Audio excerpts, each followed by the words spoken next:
Muy buenas noches, bienvenidos a una nueva edición de 14 toneladas con Juliana Cabrera, Gabriel Solano y Pablo Giachelo quien les habla. Y estamos aquí nuevamente otro lunes. Edición 23. Edición 23. No es moco de pavo. ¿Cómo es el moco del pavo?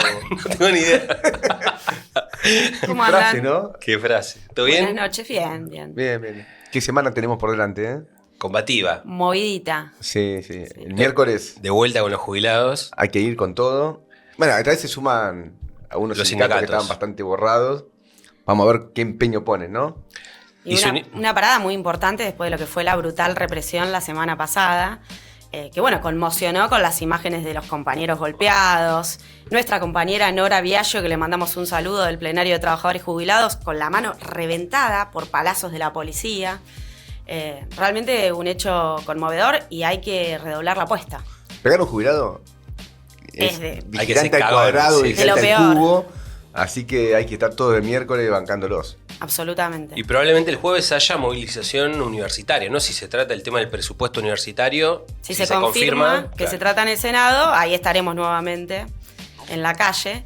Y bueno, y en un cuadro Estamos como nos gusta a nosotros también, ¿eh? nos gusta, porque es para Bullrich que dice que terminó con los piquetes, con la protesta, con las movilizaciones. Bueno, tuvimos una movilización muy importante del Frente de Lucha Piquetero El Puente también. Pueyrredón, claro. El 6, que fue el viernes. El viernes, pasado. el viernes en el Viernes. Puente Pueyrredón. Sí, que arrancó por primera vez una reunión en el Ministerio de Capital Humano de Petovelo. Importante, porque hasta ahora era un bloqueo brutal Sí, ni siquiera los atendían, ¿no? Sí. Y el Sí. sábado tenemos la gran parada. del plenario de la Coordinadora Sí. Sindical Clasista. Esto va a estar piola. Así que a todos nuestros oyentes, no, televidentes se dice. Televidentes. Sí. No es una televisión, audiencia acá. Audiencia. Tamara nos tiene la palabra justa. Los invitamos a que, si son obviamente de movimiento obrero, sindical, vayan. Va a ser el sábado a las 10 de la 10 de la mañana. 10 de la mañana. mañana en la Facultad de Ciencias Sociales. Sí. Exacto. Y aparte en el marco de, bueno, el paro de los controladores aéreos, el paro de los trabajadores del Hospital Garrahan, muy importante, con niveles de adhesión masivos, y están peleando por una recomposición salarial. En el hospital, uno de los hospitales más importantes a nivel nacional, que atienden a niños y niñas con patologías de todo Yo tipo. estuve, fue llamativo. Fue grande. Fue muy importante. El paro fue muy grande y me tocó, bueno, ahí decir unas palabras de apoyo, pero había muchísimos trabajadores en la actividad, muchísimos, centenares. Sí. Y aparte, es un hospital muy grande, ¿no? Laburan miles de personas. Y ahí están los residentes, los médicos, los enfermeros, o sea... Y tiene tradición de lucha, ¿no? Sí, Ha tenido. pero cuesta unificar un hospital donde hay tantas realidades sociales distintas a los trabajadores. Y estaba muy unificado. Así que es una parada grande. Están discutiendo cómo se profundiza esto. Y llamativamente no estaban los sindicatos.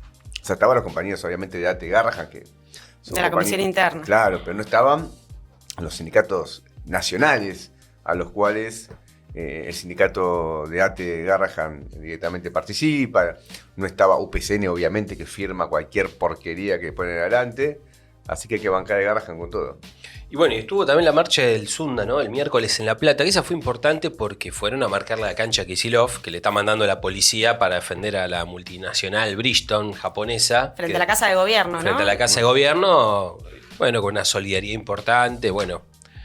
Así que, bueno, viene movida la cosa. Escúchame, ¿vamos a los temas de hoy? Vamos, el Vamos. programita bueno tenemos. Sí, interesante. Tuvimos la polémica Cristina Milei. Cristina sacó una nueva carta. Acá está. Ahí está, la tenemos impresa y todo. Y bueno, hay mucha tela para cortar porque se ha abierto toda una polémica. Incluso también hay una polémica también planteada al interior del peronismo.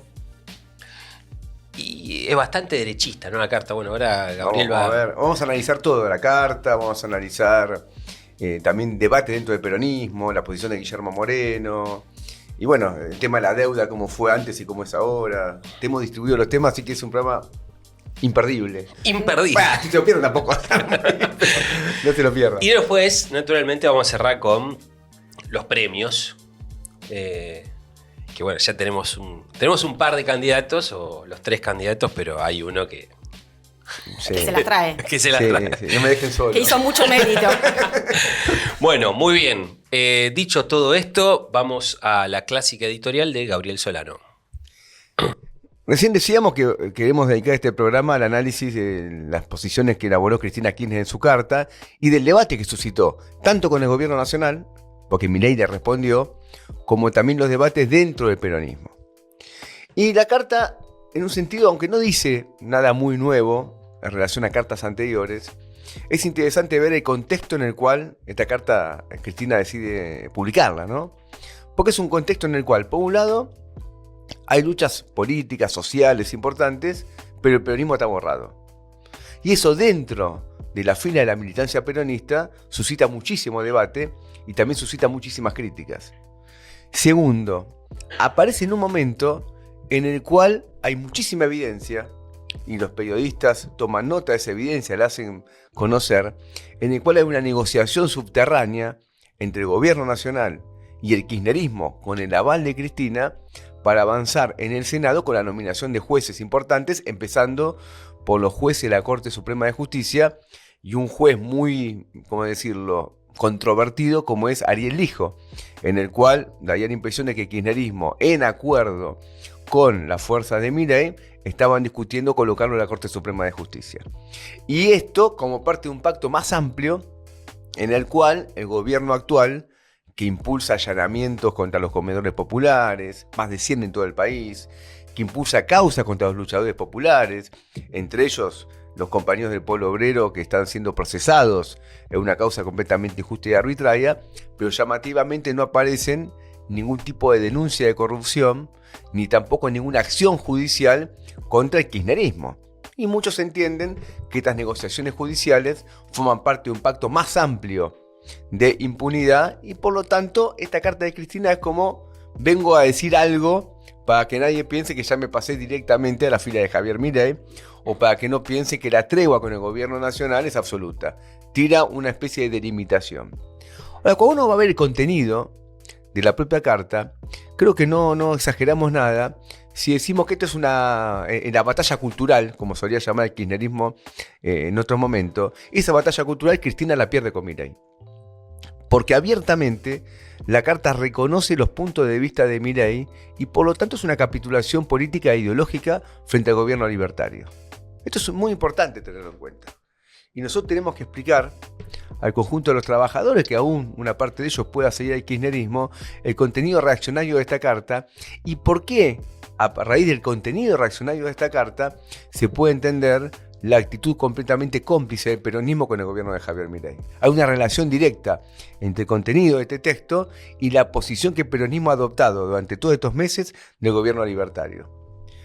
Antes de ir al programa que Cristina formula como salida a la crisis del país y a lo que ella entiende la crisis del peronismo, detengámonos un minuto sobre cuál es el diagnóstico que ella hace de la crisis del país.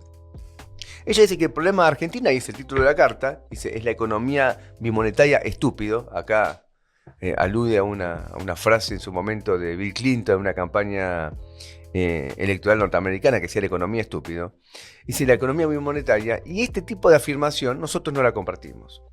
Es una caracterización que debe ser explicada. Decir que el problema de Argentina es la economía bimonetaria no explica el problema. Porque es cierto que Argentina tiene una moneda, sino que una moneda menor, una moneda devaluada, que es el peso, que solamente se usa para las transacciones más inmediatas de la sociedad, y tiene otra moneda, que es el dólar, que se utiliza para el ahorro, que se utiliza incluso para la compra de determinados bienes, como lo puede ser un inmueble, que se utiliza como medida de valor incluso para ese tipo de mercancías, y por lo tanto esa bimonetariedad que Cristina alude existe, y es mayor que la que podemos ver en Brasil, que la que podemos ver en Chile u otros países incluso de la región. Pero ¿por qué pasa eso? El texto no analiza, es decir, que la explicación que ella da no explica nada, porque debe ser explicada esa explicación. Y el problema de que Argentina tenga una economía bimonetaria se debe fundamentalmente, y después lo vamos a ver con más detalle en el debate del programa, al saqueo financiero y económico que la clase capitalista realiza sobre el propio Estado argentino y sobre el conjunto de la economía. Y la manifestación más clara de ese saqueo es la enorme fuga de capitales que Argentina tiene. De acuerdo a estadísticas del propio INDEC, lo que se suele llamar formación de activos externos que tiene la clase capitalista en el exterior orilla más o menos los 400.000 millones de dólares. Estamos hablando casi de un PBI entero del país. Una parte sustancial de eso, casi 300.000 millones, es directamente dinero que está depositado en cuentas, es decir, dinero en efectivo depositado en cuentas. Y otros 100.000 millones más o menos son activos, propiedades, embarcaciones, inmuebles. Esto no lo tiene el laburante común. Esa formación de activos externos es directamente una política de clase capitalista que no reinvierte sus utilidades en el país, sino que la fuga. Y también es la consecuencia de la destrucción de esta moneda nacional que se lleva adelante a través de esta fuga de capitales, pero también la moneda nacional se destruye cuando la clase capitalista impulsa permanentemente, sistemáticamente en la historia argentina, devaluaciones monetarias para tratar de desvalorizar el salario. Porque no es cierto que el problema de las devaluaciones permanentes que ha tenido Argentina, y como consecuencia de esas devaluaciones una gran inflación, haya sido siempre resultado de una restricción externa porque Argentina tiene una crisis de su balanza comercial. No es así. Argentina ha tenido durante mucho tiempo un superávit de su balanza comercial. Pero el interés de la clase capitalista por devaluar la moneda es un golpe a los trabajadores para desvalorizar su salario y a la vez, mediante esa desvalorización de su salario, tratar de defender una posición de la burguesía argentina en la competencia internacional.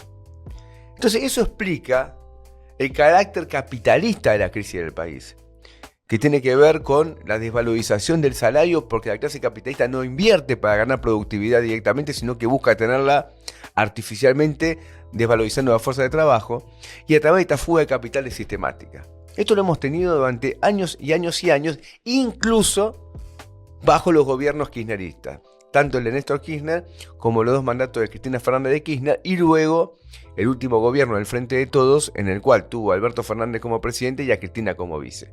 No sé, en ese periodo existió la fuga de capitales y tuvimos devaluaciones que fueron golpes a los trabajadores porque desvalorizaron su salario. Esto es importante verlo. Ahora, cuando vemos esta situación en la cual la economía argentina está quebrada, y Cristina acá no descubre la pólvora, porque ella dice: los números que muestra Milei como favorables son artificiales, no tenemos realmente un superávit fiscal, porque ha sido eso logrado a través de una postergación de determinados pagos, y no tenemos tampoco la posibilidad de pagar la deuda como está previsto para los meses siguientes, especialmente para los vencimientos del 2025, eso es así. De hecho, el riesgo país que le cuesta bajar de los 1.500 puntos se debe justamente a que Argentina no asegura el pago de la deuda para el próximo periodo. Eso es una constatación de la realidad. Pero el problema que Cristina plantea es que ella dice: ¿cómo salimos de esta situación? ¿Con qué programa salimos de esta situación? Y adopta de una manera muy clara un programa muy parecido al de Javier Milei. Muy parecido al de Javier Milei. Ella dice que el peronismo se torció porque no se dio cuenta de que lo que dice Milei es razón, tiene razón. Por ejemplo, ella dice que el peronismo se torció porque no se da cuenta que las relaciones laborales se han modificado sustancialmente y de esa manera termina de alguna manera acercándose de una manera muy clara a la reforma laboral que el gobierno de Javier Milei primero impuso en el decreto que sacó al inicio de su mandato y luego la ley de bases. Ella dice, y es falso esa información, de que tenemos una clase obrera que se ha debilitado estructuralmente porque no ocupa el lugar de la producción que ocupaba en el pasado. ¿Quién produce las cosas? Sigue siendo la clase obrera. En Argentina, incluso, que tiene unos 13 millones de trabajadores, casi 11 millones son trabajadores directamente asalariados. 2 millones son monotributistas. Una parte son monotributistas, también son asalariados, en el cual el monotributo es un fraude laboral, porque esconde esa relación laboral y el capitalista trata de convertirlo en monotributista para evadir aportes patronales. Pero la clase obrera argentina sigue siendo una clase obrera muy importante. Y si se ha debilitado esa clase obrera, no es por un problema sociológico de la economía argentina, sino por el avance capitalista en la tercerización, en la flexibilidad laboral, en el trabajo no registrado, en el cual todos los gobiernos, incluidos los gobiernos de Cristina Kirchner, de Néstor Kirchner y de Alberto Fernández, fueron responsables. Y si el sindicalismo se debilitó, como dice ella, se debe a la complicidad que tuvo la burocracia sindical con todo ese proceso. Nosotros tenemos memoria y tenemos muy en cuenta cuando Cristina Kirchner se ponía el gorrito de Pedraza, diciendo que era el sindicalismo que construye, y lo presentaba como ejemplo, pero Pedraza era el artífice de la gran tercerización laboral en el ferrocarril, como resultado de la cual Los trabajadores se levantaron, se organizaron, pelearon, y esa burocracia no tuvo ningún problema en asesinar a Mariano Ferreira el 20 de octubre del año 2010, cuando Cristina Kirchner era presidenta. No es un proceso sociológico inevitable. Lo que tenemos acá es un proceso de ofensiva capitalista con la complicidad de los gobiernos y la burocracia sindical. Y la burocracia se ha debilitado como resultado de eso. Entonces Cristina dice, hay nuevas relaciones laborales, tenemos que discutirlas y no dejárselo a Milei. De esa manera capitula frente a Milei. Dice también que hay que revisar el papel del Estado. Nosotros no somos estatistas como ese kirchnerismo. Pero Cristina lo dice no como una crítica del estatismo capitalista, que tiene mucho de parasitismo, de corrupción, sino que lo dice para avalar las privatizaciones que Javier Milei está llevando adelante. Esto también es una capitulación en este triunfo de la batalla cultural de Milei. Reforma laboral, privatizaciones. Luego se mete Cristina con el problema de la educación. Y dice que hace falta una amplia reforma educativa. No dice en qué consiste esa reforma educativa. Pero si vemos lo que están pasando en las provincias donde gobierna el kirchnerismo, tenemos que mostrar que las reformas educativas son todas reformas que tienden a la descalificación, que tienden a la destrucción de la calidad educativa y que tienden a orientar al proceso pedagógico en relación a los intereses directos que tiene la empresa en la explotación de los trabajadores. Esto es así. Y esto vale para todas las provincias sin excepción, no importa si gobierna el peronismo, si gobierna el macrismo o si gobierna el radicalismo. En cualquiera de las tres fuerzas políticas que gobiernan distintas provincias del país, en todas hay reformas educativas que se caracterizan por la tendencia a la descalificación pedagógica y a imponer la presión capitalista sobre la escuela pública. Si nos remontamos a cartas anteriores, en Cristina también un ataque a la docencia, a la cual la responsabiliza por la crisis de la educación. Entonces es importante ver también este tema. Y después se mete con el tema de los planes sociales, donde dice que los planes sociales, el peronismo se equivocó en no hacerlos universales, pero eso es resultado también de su política. Y especialmente no lo ha hecho universal por un motivo muy simple. Porque es tal el crecimiento de la pobreza y es de tal envergadura la crisis que se ha generado en relación al trabajo no registrado, que si se universalizan los planes sociales, llevamos al número que tuvimos con la IFE bajo la pandemia, casi 10 millones de personas. Y el Estado argentino quebraría. Entonces, Cristina termina, de alguna manera, allanando el discurso de Javier Milei. ¿Por qué lo hace esto? Bueno, evidentemente Cristina ve la crisis del peronismo y busca que, en una disputa con la clase capitalista, a ver si va a apoyar a Milei o va a apoyar al peronismo, ya le dice a la clase capitalista, ojo, que yo también estoy con ustedes. Ojo, que yo no soy una oposición desde un punto de vista de los trabajadores, sino que yo estoy dispuesta a continuar los logros de Milei. Reforma laboral, ataque a la educación pública, ataque a la asistencia social, privatizaciones. Es Rigi, Cristina avala a Rigi, diciendo que bajo su gobierno comenzó todo lo que fue la entrega de vaca muerta a los monopolios internacionales. ¿Qué otra cosa que esto es Rigi? Entonces se dan cuenta cómo es una carta de derecha, una carta reaccionaria, en el cual Cristina busca presentarse ante los capitalistas como un posible reemplazo a Javier Milei en el caso que haya una crisis política. Ahora, esto nos lleva a otro tema que también es importante, un debate dentro del peronismo. Porque Cristina ha dicho en diferentes ocasiones que no hay que salir a la calle contra Javier Milei, que no hay que enfrentarlo a Javier Milei, que hay que ganarle por los votos. Pero esto significa dejar hacer al gobierno y obviamente fortalecerlo, porque un gobierno que logra imponer su programa contra los trabajadores termina fortaleciéndose frente a la clase obrera.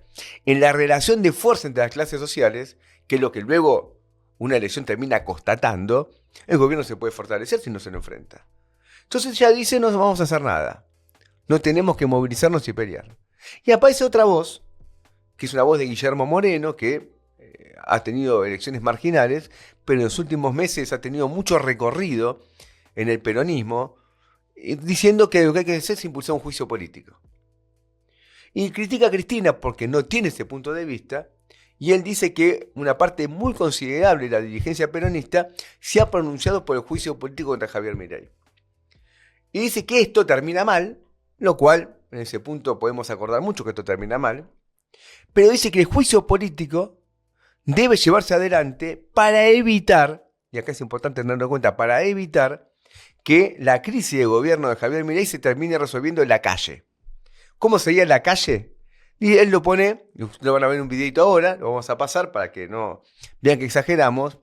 Él dice que la calle sería la insurrección que pregonan los trotskistas.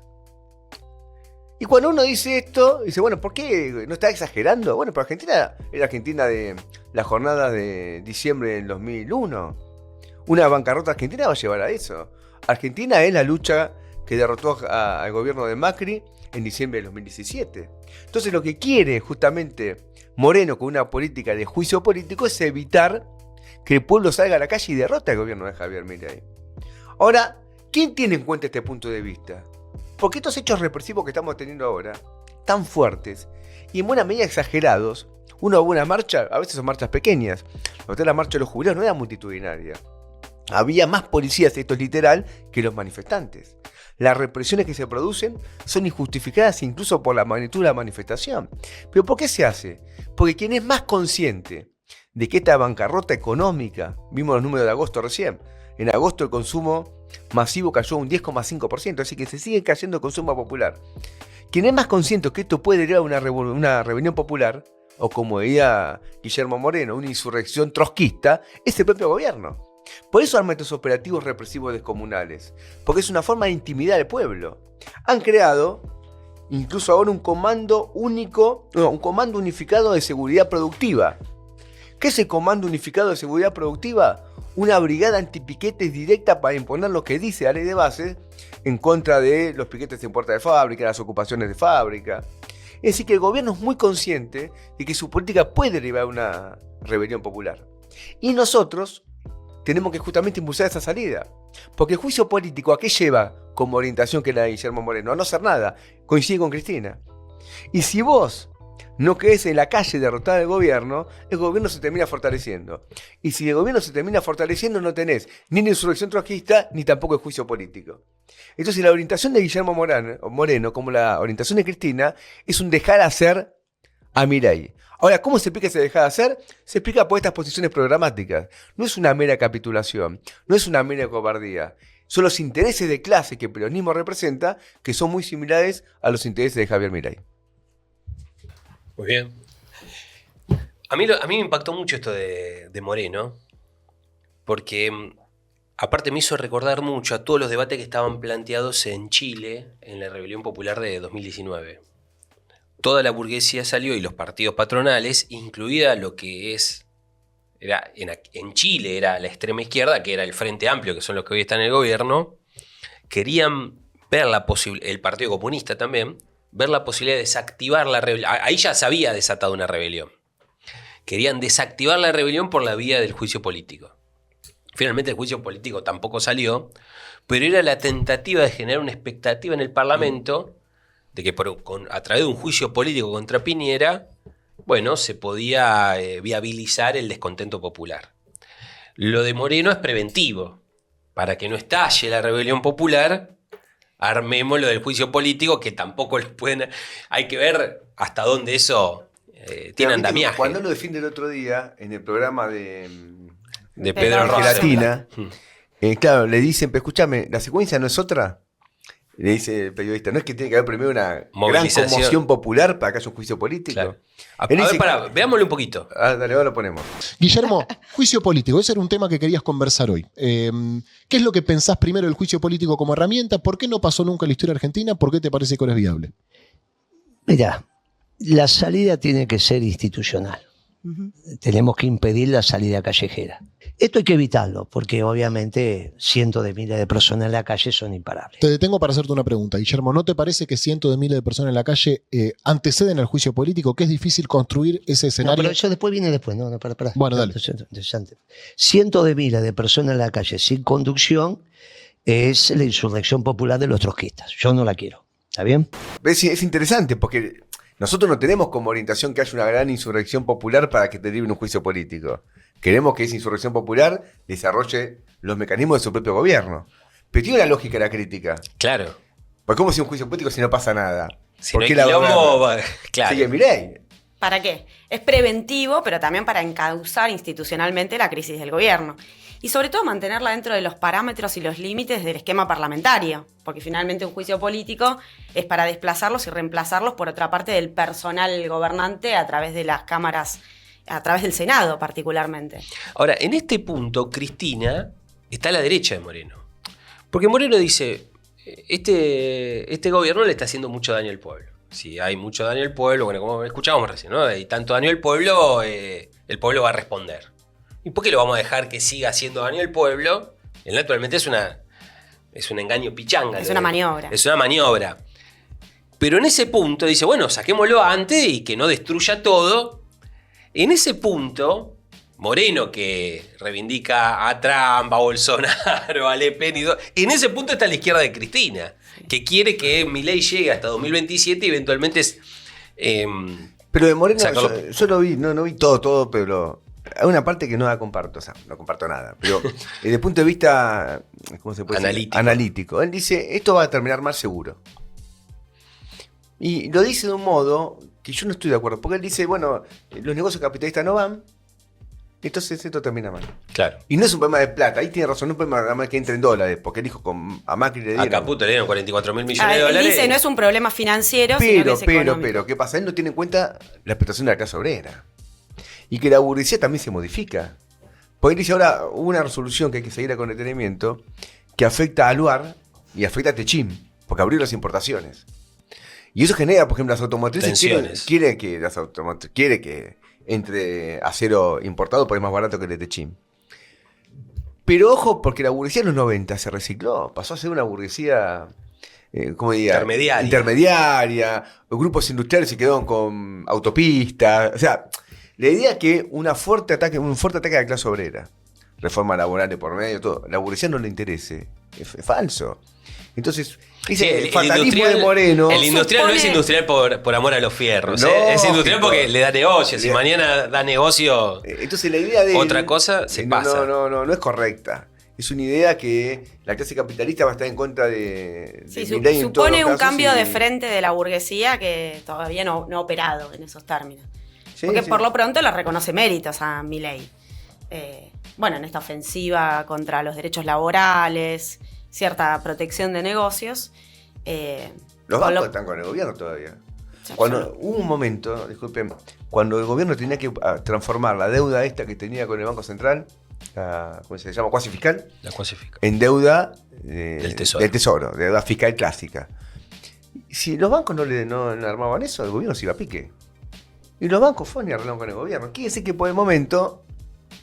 Entonces lo de Moreno tiene una visión de capitalismo productivista. Y no es así. El capitalismo sobre todo es la explotación de la fuerza de trabajo. Y valoriza el capital mediante la explotación de esa fuerza de trabajo. Entonces, él tiene una visión que no. No, y se postula diciendo, bueno, si efectivamente hay un sector de la clase capitalista que no camina, nosotros estamos acá, vamos por el juicio político y la alternativa somos nosotros. Es decir, se oferta frente a la clase capitalista como una alternativa de recambio sin quilombo en el medio. Y no esperar a que se quiebre todo, es decir, ante un eventual cambio de frente de la burguesía, diciendo, bueno, por acá no va, lo de Milei no camina, estamos en un pantano, hay que cambiar de frente, viabilicemos un juicio político, cambiamos de gobierno y rearmamos un esquema capitalista que le cierre a los sectores que están disconformes. Che, vos estabas viendo el tema de la deuda. Sí, ¿no? Veamos el tema de la deuda y para desenmascarar gran parte del relato, ¿no? Cristina Kirchner siempre lo dijo, que bajo su gobierno el país se desendeudó. Y quien retomó mucho este discurso fue el gobierno de Macri. Duhovne, de hecho, dijo, bueno, si un mérito tiene el gobierno kirchnerista es haber desendeudado a la Argentina. Así me pueden endeudar. Así me puedo endeudar. Hicieron el endeudamiento más rápido en poco tiempo que haya hecho cualquier gobierno. Ahora, veamos los números concretamente. Ahora le vamos a pedir a Tommy que ponga los números en la pantalla. Ahí estamos. Impresionante esta producción. Estoy emocionado. Impresionante.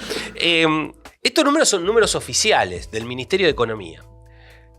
La contabilidad, y esta es la contabilidad de la deuda pública argentina. La deuda pública que incluye la deuda en moneda extranjera y en moneda local.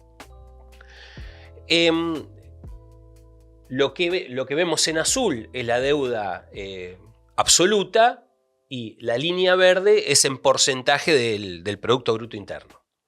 Tenemos de 2004 porque el Ministerio de Economía empezó a tomar registro de la deuda pública a partir del 2004. Pero bueno, prácticamente es el comienzo de los Kirchner, que fue en 2003. En 2004 la deuda pública era de 192.000 millones de dólares. En 2015 la deuda pública era de 240.000 millones de dólares. Es decir, que tenemos prácticamente casi 50.000 millones de dólares más de deuda pública. Más del 20%. Ahora, alguno me va a decir, no, pero pará, vos estás mezclando acá la deuda pública, moneda extranjera, con moneda local. Entonces, vayamos a la deuda externa, sería la deuda en moneda extranjera, fundamentalmente en dólares, aunque hay una parte en euros, en otra moneda. La deuda en dólares, esto no figura acá, pero pueden ir a los archivos, a buscar al Ministerio de Economía estos datos.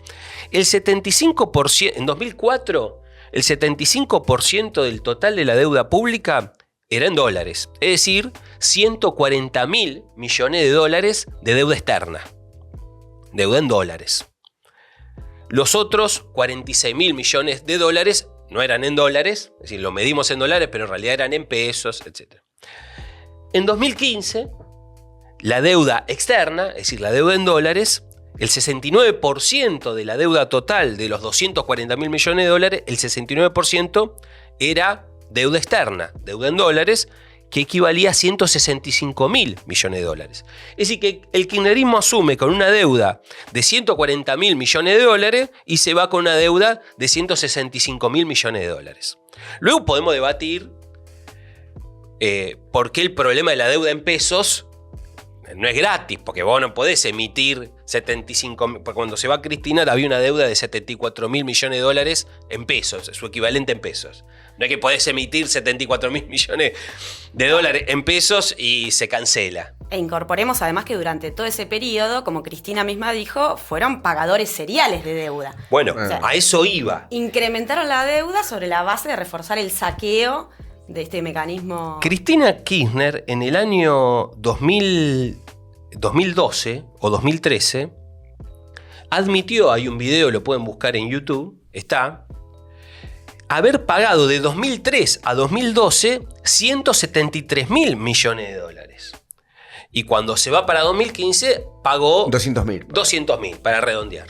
Es decir, que asume con una deuda de 192.000 millones de dólares, se va, paga en el curso de esos 12 años 200.000 millones de dólares y se va con una deuda de 240.000 millones de dólares. ¿Por qué importa esta explicación?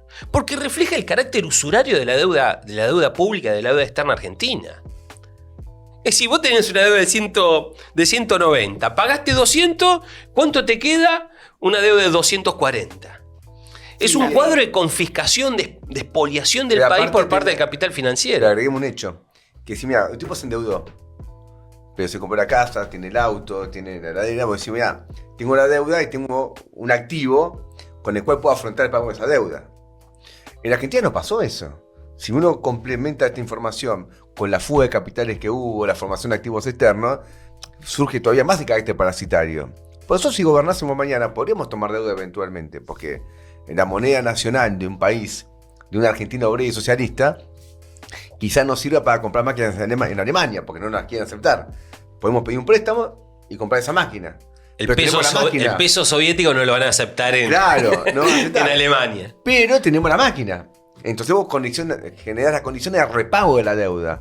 Si esa guita se fuga, o va a pagar deuda, o todo lo que pasó, tenés la bancarrota del país, porque ¿cómo pagas lo que te daste? Es así. Déjame darte unos números más y luego le pasamos a Juli para que muestre los índices sociales, ¿no? Es decir, cuál fue la realidad de la clase trabajadora argentina a lo largo de esos años que Cristina se jacta de haber sido la panacea. De 2003 a 2015, porque está todo este tema de la restricción externa, ¿no? Y entonces ella dice, bueno, el gran problema, esto lo desarrolla fundamentalmente en su primera carta, la carta de febrero, que el gran problema de la restricción externa es que cuando se impulsa un modelo industrialista como el que supuestamente impulsaba el kirchnerismo, se necesitan muchos dólares para importar bienes de capital. Y que, bueno, esos dólares no están. Sin embargo, de 2003 a 2015, el superávit comercial que tuvo la Argentina fue de 126.000 millones de dólares. Es decir, que fue mucho más lo que se exportó que es lo que se importó, un superávit de 126 mil millones de dólares es mucha guita. Esto a pesar de la existencia de la sobrefacturación de las importaciones y la subfacturación de las exportaciones. Es decir, que alguien que exporta 10 declara 5 y paga impuestos por 5 y no por 10. Un exportador, y lo inverso hace el importador. Por ejemplo, no sé, Volkswagen, Ford, acá que las tenemos en Pacheco, importan autopartes desde Brasil, declaran que importaron 20, cuando en realidad importaron 10, y le compran dólares baratos al fisco. Sí. Por 20. Un fraude al fisco. Un fraude al fisco. A pesar de todos esos fraudes que hacen los importadores y los exportadores, el superávit comercial de 2003 a 2015 fue de 126 mil millones de dólares. Bajo el gobierno de Kirchner, de Néstor Kirchner, se fugaron de la Argentina, es decir, se formaron activos externos, fundamentalmente por el control privado del comercio exterior, 17 mil millones de dólares. Bajo el primer gobierno de Cristina Fernández Kirchner, se fugaron 70 mil millones de dólares. Y bajo el segundo, 14 mil millones de dólares. Luego en el de Macri, 86 mil. 87 más 14 te da 87, bueno, casi 100 mil millones. Casi 100 mil millones. Es decir, más casi Pues el equivalente. La deuda hay que tomarla en relación a eso. Porque si vos te endeudaste y eventualmente el país se industrializó de verdad, vos tenés una condición de un repago de una deuda. Exactamente. Ahora, no cualquier industria, porque si no la industria, lo que dice Cristina, el punto cierto, como toda mentira, es que Argentina tiene un sistema industrial absolutamente dependiente de importaciones, porque no hay una industrialización más integral. Entonces la industria automotriz argentina es deficitaria desde la época en que analizaba Mercedes Peña y no cambió. Claro. Yo aclaro que todos estos son datos del INDEC y del Banco Central, son datos oficiales. Y es lo que lleva a que más o menos vos tengas una totalidad de lo llamado formación de activos externos, una fuga de capitales, es decir, capitales, dólares creados, entre comillas, ¿no? Creados por el valor, el trabajo argentino, equivalente a 500 mil millones de dólares, que es más o menos a un PBI o la totalidad de la deuda pública argentina. Entonces esto es importante porque esto también es lo que está en la base del proceso inflacionario. Con esto concluyo. El problema del proceso inflacionario argentino tiene como base fundamentalmente la fuga, el vaciamiento financiero de la Argentina. Porque no es cierto lo que dice Milei de que la emisión de per se genera inflación. Lo que genera inflación es una emisión sin una contraparte, un respaldo en oro o en moneda fuerte. Y acá el problema es que la emisión tenía como contraparte no una moneda fuerte, sino la fuga de esa moneda fuerte, de la cual la habilitaron el conjunto de los gobiernos capitalistas. Sí, una emisión también para financiar un déficit fiscal que también era un vaciamiento del Estado por parte de los capitalistas. Claro. A través de exenciones, subsidios. O en la evasión impositiva básica del trabajo en negro del 40%. Imagínate lo que es eso. O sea, también hubo una emisión monetaria para financiar un Estado saqueado por los capitalistas. Claro. Sí. ¿Cuál es un carácter capitalista de la inflación? No es socialista, como diría. Sí, una transferencia de recursos de los trabajadores a la clase capitalista. En el esquema de subsidios es bastante claro, porque frente a lo que fueron las concesionarias privadas, las privatizaciones del menemismo que ningún gobierno revirtió y que les garantizaron preservar niveles de ganancias muy altos sobre la base de subsidios millonarios por parte del Estado. Con lo cual, y la recaudación del Estado en buena medida de impuestos al consumo, de impuestos de tipo regresivo, porque nunca avanzaron en una reforma tributaria, digamos, que sea favorable a los trabajadores. Y sin inversión. La huelga de inversiones fue la característica. Bueno, después Cristina ahí elogia todo lo que fue YPF, Petronas, Chevron, que fue aparte escandaloso, pero lo que no dice es que Argentina terminó importando gas y petróleo por la huelga de inversiones. Lo cual pinta de cuerpo entero. Sí, de la mano de Repsol, ¿no? Exacto, este esquema, que aparte digo, acá Pablo de... Es re kirchnerista. Antes hicieron con Eskenazi, que eran los de ellos, eran el Banco de Santa Cruz. Bueno, esa es la burguesía nacional que Cristina vino a reconstruir. Y aparte es importante esto de desarmar el relato del desendeudamiento, que por un lado no tuvo como contracara una industrialización, como vos decías, sino que se reforzó un esquema de primarización económica. Recordemos que todo el esquema también estuvo fundamentado en los altos precios de las materias primas, en particular la soja en nuestro país. Pero al mismo tiempo es interesante porque, por ejemplo, ella creo que en la carta de febrero, no en la de ahora, le critica a Alfonsín haber pagado la deuda de la dictadura sin beneficio de inventario, ¿no?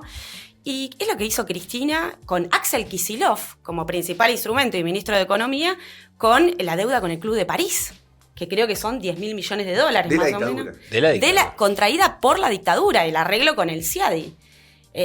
Lo cual, bueno, también deja en ridículo sus propios... Y lo que hizo Néstor con el FMI.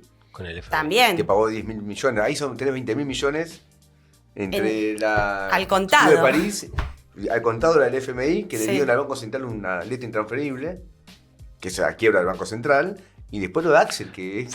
Representaba 1/3 de las reservas. El Sí. pago del FMI. Sí, fue Impresionante. terrible.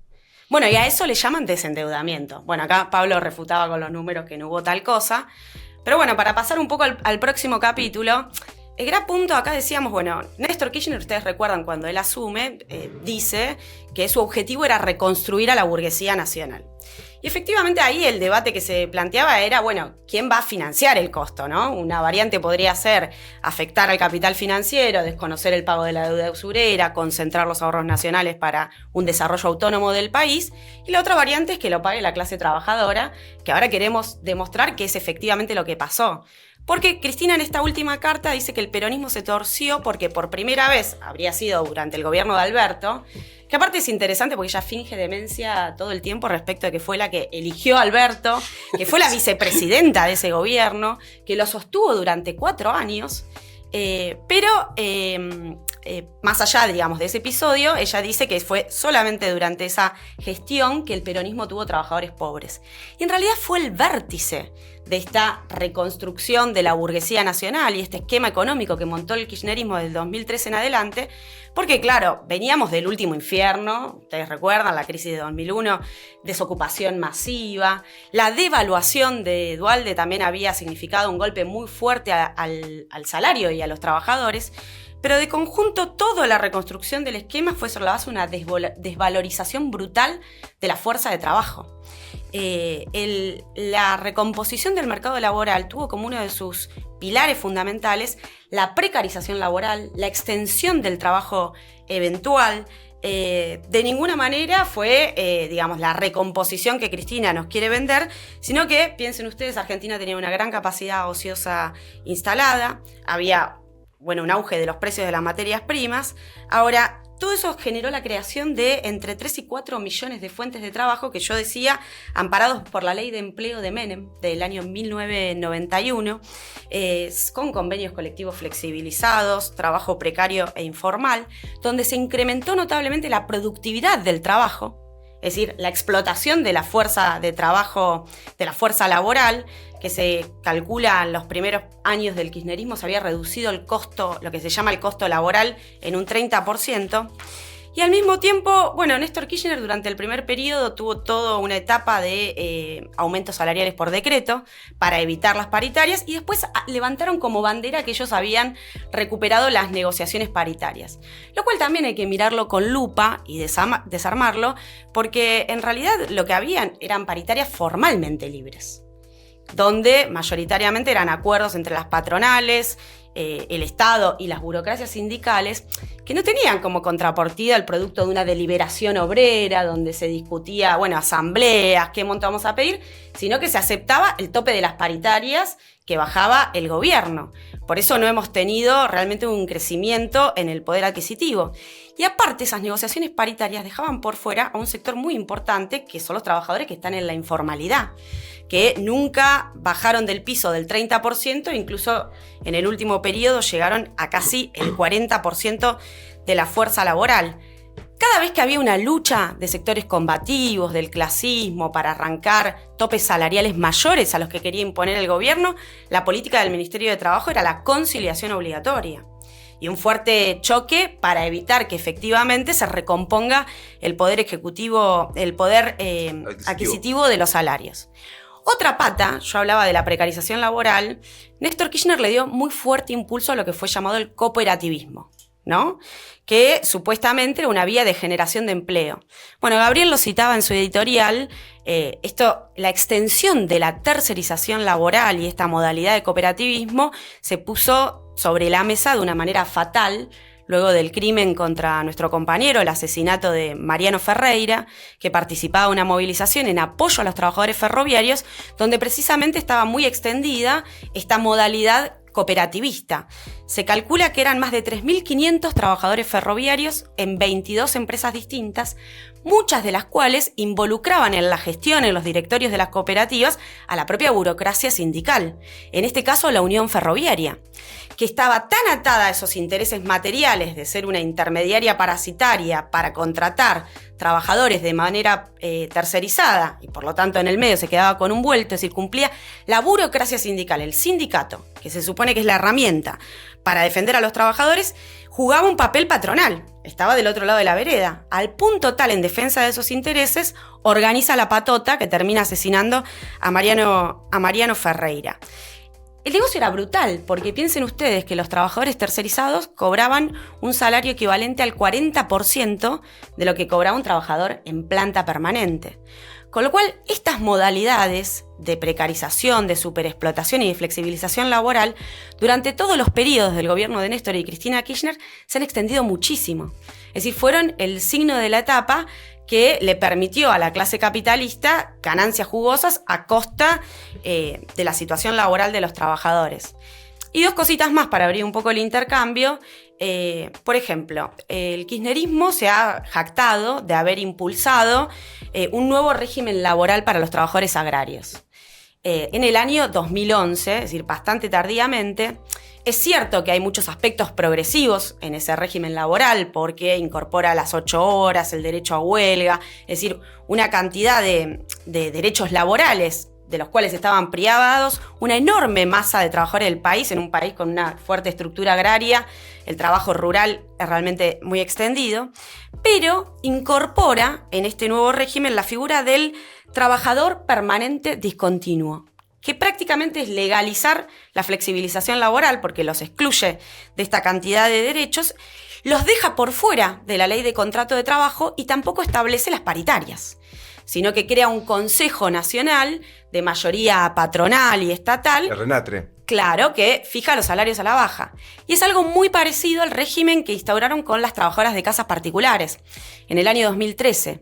Que es uno de los gremios más masivos del país. Si uno piensa, son más de 1 millón, se calcula cerca de 1,5 millones de muy mayoritariamente mujeres que se dedican al trabajo en casas particulares a lo largo y ancho del país, que fue presentado como un régimen para fomentar el blanqueo laboral de las trabajadoras, pero con enormes límites.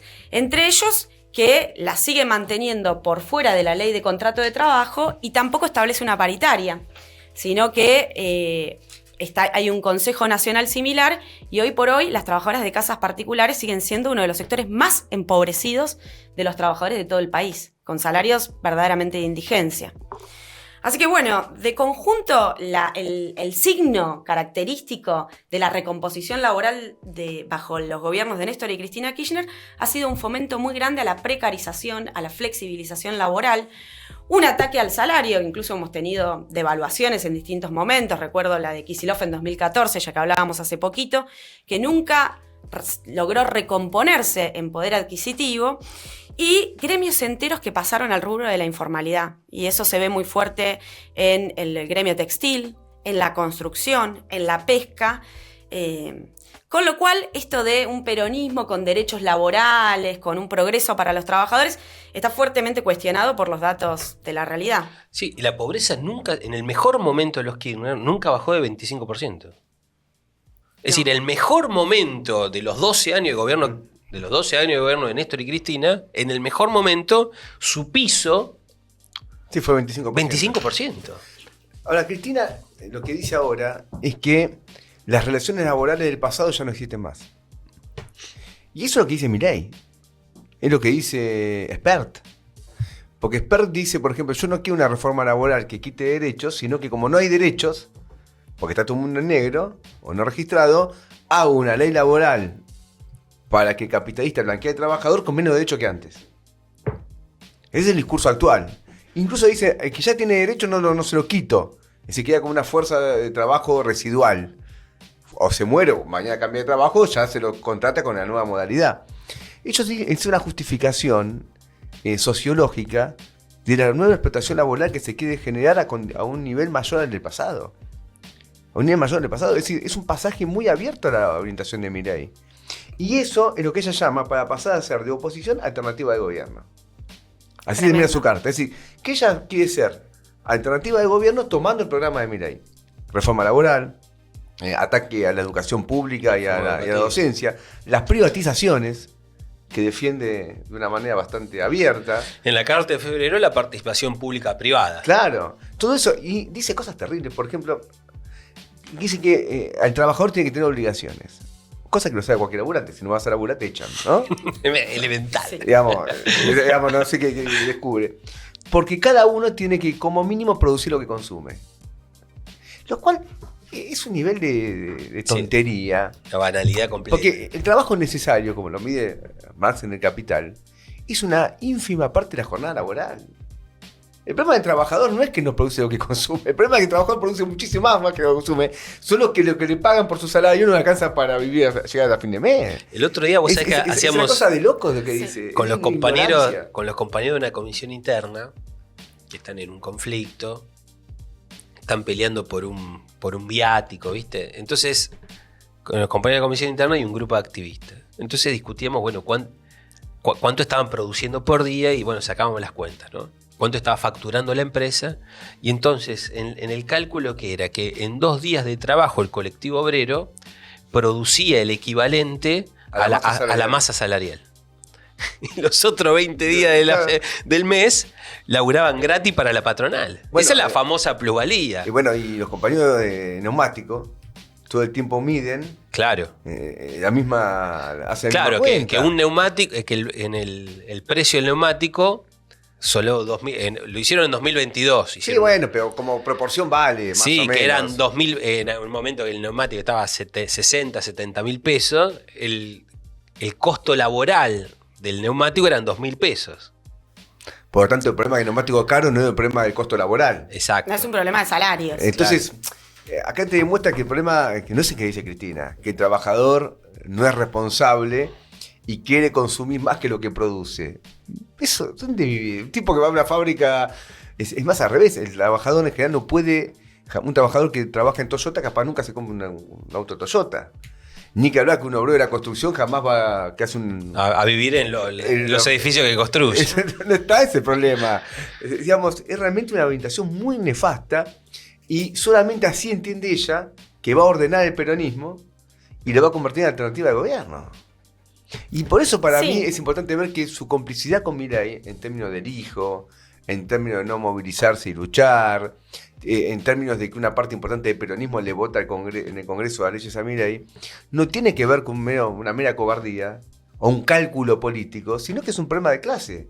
De orientación política de fondo. Ella quiere que el peronismo sea el instrumento que vehiculice los intereses del capital.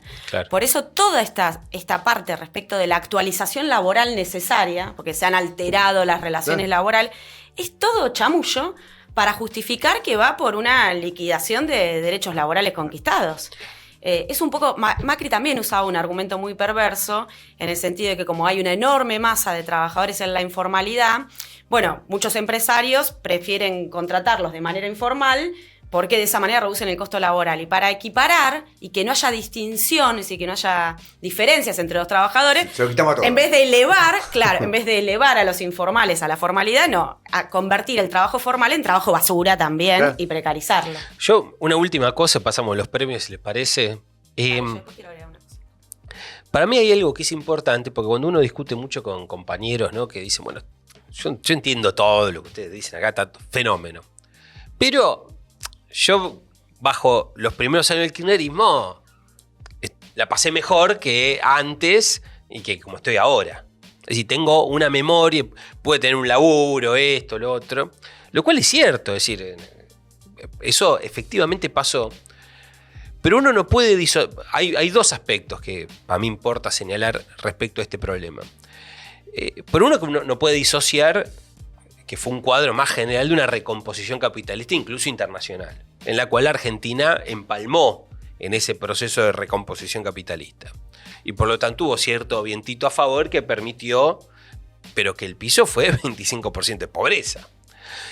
Y uno dice, bueno, qué sé yo, así es la vida, 25%. Pero ¿por qué nosotros tenemos que aceptar un 25% de pobreza con sectores empresariales que están facturando y haciendo ganancias extraordinarias como lo hicieron bajo el gobierno de los Kirchner? Yo creo que nosotros tenemos que reclamarle, plantearnos como clase trabajadora que tenemos que elevar la vara. Nosotros queremos el changuito lleno para todo el mundo y la Argentina es un país rico y la clase trabajadora argentina es una clase muy trabajadora y estamos en condiciones de tener un país realmente donde se puedan satisfacer las necesidades elementales del conjunto de la población. ¿Cómo que decir? No, hice una conclusión de cierre. No, una reflexión más sobre este problema de las relaciones laborales. Incluye un ataque fuerte a la docencia. Nosotros acá en este programa hablamos de la esencialidad educativa, lo que significa el ataque al derecho a huelga. Y esta reforma educativa que citabas vos, Gabriel, que ella cita en las dos cartas, ella lo plantea en función de que hay que atender los enormes esfuerzos que hacen sectores medios de la sociedad y trabajadores para enviar a sus hijos a las escuelas de gestión privada para garantizar que tengan la totalidad de los días de clase. Digo, en boca de una Cristina que ha sido, recuerdan que hasta dedicó una apertura de sesiones en el Congreso a atacar a los docentes, acusándolos de vagos por protestar, de no querer laburar. Bueno, tiene muchos puntos de contacto con esto de la esencialidad educativa y de regimentar fuertemente la actividad de los docentes. Sí, pero por eso ellos dicen, si nosotros, lo dijo Grabois el otro día, lo discutimos acá, sí. ¿se acuerdan? Y Grabois dijo, no, que los docentes piden mucho con el estatuto, sí. Entonces los sectores populares terminan comprando el discurso de derecha contra la educación pública por culpa de la docencia. ¿Y por qué no le pagan a los docentes lo que corresponde para que no haya un paro? O sea, son realmente gente criminal. Agarran y dicen, no, el docente es culpable de parar. Y si gana como corresponde, no para. ¿No es mejor pagar lo que corresponde? ¿O no? Entonces, no, el tipo tiene que soportar. Que nunca se cuestiona el beneficio empresarial. Sí. Es lo sacrosanto, lo intocable. El beneficio empresarial, después, si se quedan centenares de familias sin laburo, sin trabajo, sin ingreso, si bajan las condiciones laborales, todo eso es discutible. Lo que nunca se puede tocar es la tasa del beneficio empresarial. A mí cuando lo escucho en las radios, uno mirá que tiene el cuero curtido hace 20 años que milita, ¿viste? Pero me sigue sublevando, porque a nadie, uno lo escucha 400, ¿viste? Pero 3 periodistas. Cristina, bajo su gobierno, y también que ahora lo hace Milei, puso el impuesto al salario, de ganancias sobre el salario. ¿Se acuerdan? En su segundo mandato. Hubo varios paros nacionales por ese motivo. Y cuando había paros nacionales, Cristina atacaba al trabajador como una especie de privilegiado que no quería compartir su beneficio con los sectores más empobrecidos. La aristocracia obrera. La aristocracia obrera. Milei acaba de hacer lo mismo. Milei acaba de imponer otra vez el impuesto al salario. Entonces, ¿por qué Cristina no se levanta contra el impuesto al salario que hace Milei? Porque lo hizo ella. Entonces el trabajador que dice, escúchame, yo salgo de la pobreza, ya me agarran el impuesto al salario. Y si vos pasás a ser, no hay clase media, vos sos pobre o rico, porque vos decís, si para ser pobre una canasta familiar, no sé, son palo 200, palo 300. Pasaste eso, ya con 1.400.000, pagás el impuesto al salario, o sea, la ganancia sobre el salario. Entonces uno ve que como hay no es que son lo mismo, pues sería una simplificación, pero acá lo que estamos tratando de manifestar son los hilos de continuidad. Los hilos de continuidad, los intereses de clase comunes que existen, que por sobre todas las cosas tienen que ver con su ataque a la clase obrera. Después pueden diferir, que uno quiere un poquito más de importación, otro más de exportación, uno quiere que el sistema financiero sea así o asá, pero comparte mucho el ataque a la clase obrera. Sí. Es esto que decía Pablo de los sacrosantos intereses de la clase capitalista que nadie cuestiona ni quiere afectar, y en lo del impuesto al salario se ve muy claro porque ocurría lo mismo bajo el gobierno de Cristina, su segundo mandato, ganabas un poquito más de la canasta básica y ya te agarraba el impuesto al salario, y el discurso era muy regresivo, porque ella atacaba por falta de solidaridad a los que se rebelaban contra el impuesto al salario, la cuarta categoría. Y está hablando de una idea de redistribución de la miseria, ¿no? Entonces, claro, sostener asistencialmente a los sectores más pobres era responsabilidad del trabajador que ganaba un poquito mejor que la mayoría y nunca una redistribución de las ganancias por arriba de lo que es la verdadera ganancia capitalista. Y mira, no lo dijimos, pero para que no digamos que no lo dijimos. Lo de seguridad. Lo de seguridad. Sí, terrible. Entonces ya dice que hace falta un plan de seguridad integral, porque esta idea de unir el problema de la miseria con la inseguridad no va más. Dice que hay que terminar con el consignismo del Claro. gatillo fácil y la desigualdad Por eso, social. entonces esto significa, Burrich se levantó a la mañana y dijo, aplaudió, eso lo tuvo a Bernie. Ojo, entonces, Sí. lo tuvo a Bernie. Entonces, esto es una cosa, por eso digo que la batalla cultural, Milei ganó. Entregó. No dice nada del protocolo represivo de Bullrich tampoco. No, ¿qué va a decir? El arte literario de no mencionar la semana aparte que reprimen a los jubilados y todo el país habla de eso. Y no lo dijo ahora y no lo dijo en la carta de 33 páginas. No, por eso es Es decir, son conquistas de la clase capitalista que ella dice para hacer la alternativa de gobierno. El peronismo se tiene que se tiene que ayornar todo esto. Muchachos, se acabó lo que se daba. Se nos acabó. Vamos a los premios. Hay Va. que decirlo. Hay que decirlo. Bueno, Bueno. ¿a quién tenemos? Uno es Abdala, ¿no? Sí, Bartolomé Abdala. ¿Por qué? ¿Qué hizo? Senador de la Libertad Avanza. Sí, el que tiene, porque quiere ser gobernador, Tiene derecho. tiene derecho, pero tiene muchos funcionarios que asesores. Genera empleo. Claro, genera laburo. Pablo, ¿Vos querés laburo o no querés laburo? hoy tuvo para mí el laburante tirando los dardos, ¿viste? Tac, tac. Es el presidente previsional del Senado. O sea que en la línea de sucesión presidencial, Si es juicio político, va a quedar provisionalmente Abdala. a cargo. Milei Villarruel Abdala. Abdala la conducción, según Guillermo Moreno. Como Sos 20, empleado diciendo, vamos que agarramos. como 20 asesores Vamos, en San Luis. Guillote. Sumámoslo por otro. Bueno, Abdala, Es uno. candidatazo. Sí, no, Candidatazo. se lo merece. Después, otro es Adorni, el amigo de Gabriel. El deforestado mental de Adorni. ¿Qué pasa que El imbécil de Adorni. Pero no mostró todavía. No mostrá, claro. Mostró el pelpa. Queremos ver si pagaron o no pagaron este internacional derechista. Porque estoy seguro que no pagaron un mango. Estoy seguro. Por eso yo no. Y después me ha llegado. No voy a decir La quién, fuente. se dice el pecado, pero no el pecador. Me ha llegado por varios lados que entre los trabajadores de lo que era el CCK se sabe que es así. Incluso hay diferentes grupos que utilizan el Centro Cultural Néstor Kirchner, que ahora se llama de otra manera, para diferentes cosas y internamente entonces acá no paga nadie. No paga nadie. Así que va a haber que meter un poquito el ojo ahí porque ya sabemos que Milei se fue de viaje a diferentes países para acciones políticas que no son viajes de Estado y todo lo garpamos nosotros. Así que Adorni, bueno, aparte el ataque es subnormal a mí, pero mucho más dicho, siempre está mal decir eso. Me refiero, Sí. es discriminación, o sea, delata un lenguaje. Pero deforestado mental le podemos decir. Adorni. Sí. Adorni. Adornado. Sí, va a ser Bueno. candidato Adorni. Sí, acá en Capital, ¿no? Ah, no, en Capital, ¿quién? Bullrich. Necesario. Bueno, Bullrich Se podríamos sabe. la podríamos candidatear por este comando antihuelga. ¿Cómo Dice se que llama? votar balotage entre Adorni. y Burrich. Me pego No, un tiro. me exilio. Bullrich, esta semana. Ah, bueno, y la represión a los jubilados. La represión a los jubilados y este comando unificado de seguridad productiva para proteger a las petroleras, cerealeras, mineras de las protestas y Parques bloqueos. industriales. Sí, es Terrible, sí. Es terrible. Pero bueno, démoselo a Adorni. Sí, Adorno. no me dejen solo, no me dejen solo. El En apoyo un a acto de Gabriel. solidaridad con Un Gabriel. miembro de 14 toneladas ha sido vilipendiado por Adorni, así que. Así que le Así que a corresponde. vos, Adorni, deforestado mental, Podemos ir a la adornado conferencia por de el prensa gobierno. y se lo llevamos. Sí, el premio. te lo vamos a llevar, Adorni. Y todo vuelve, Adorni, en la vida, ¿ah? Todo vuelve. Es que posta todo que vuelve. así, Adorni, cuando Qué venga la sorete. mala, Sí, vaya sí. al Coto a comprar la oferta los miércoles. Nos vamos a cruzar. Como dice la canción de las manos de Filippi, Cutralcó. Bueno, se acabó, nos vemos el lunes que viene. No va a ser siempre una gomera. Y no va a ser siempre una gomera. Nos vemos el lunes que viene. Adiós. Chao. Chau, chau.